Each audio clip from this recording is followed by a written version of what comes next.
কেমন আছেন? শীতের সকালে আলহামদুলিল্লাহ ভালো আছি। আজকে সকালে বেগুন আর চিংড়ি মাছ রান্না করব। বেগুন চিংড়ি কার না ভালো লাগে, ছোট ছোট চিংড়ি মাছ।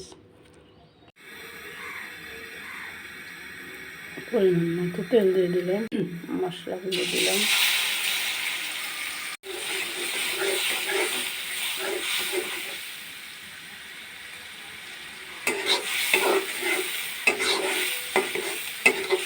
সুন্দর করে মশলাটাকে নাড়তে হবে।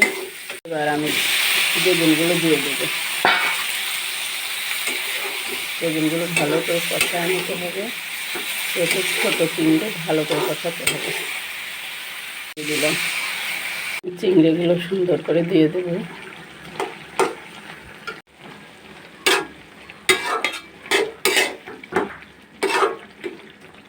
আর একটু জিরার গুঁড়া ছিটে দিলে আরও সুস্বাদু হয়।